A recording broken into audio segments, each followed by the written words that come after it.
Hello, I'm Matt Fonseca, and with me is Jake Hartman, and our story today is on the history of the March Revolution, and reporting this historic event of March 1917. With me is Jake. Hello, I'm Jake, and the March Revolution all started on March 4th, 1917. Workers at the Putilov Engineering Factory demanded a 50% pay increase so they could afford to buy the food for their families. When management denied this, they went on a strike. On March 8th, 30,000 workers were locked out of their factories for these demands of a pay raise. These strikers had convinced many more workers to go on strike on demands of more money.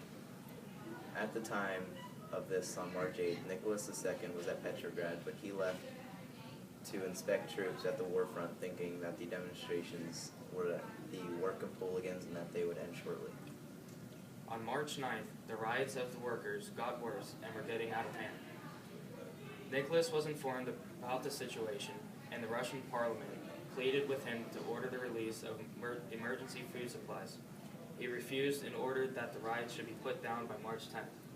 On March 10th, the day he said they would put down the riots, the police tried to carry out the orders of Nicholas. Unfortunately, people got killed and the rioters became even more angry.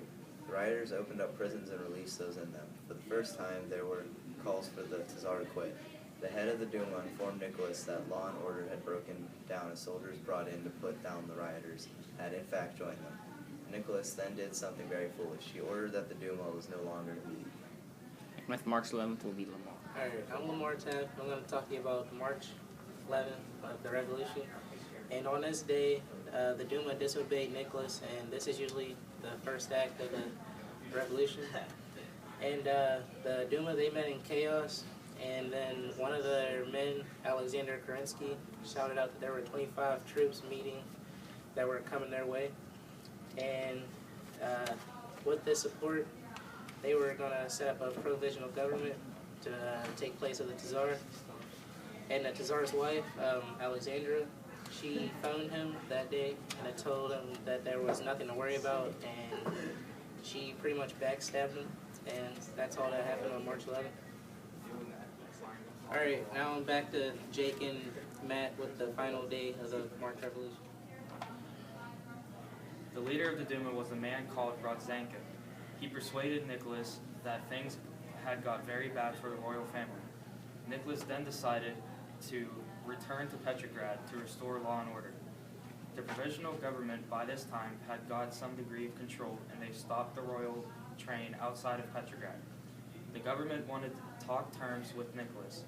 The first plan was for Alexis, the son, to take over, but Nicholas refused this as he felt the boy was too weak to hold office.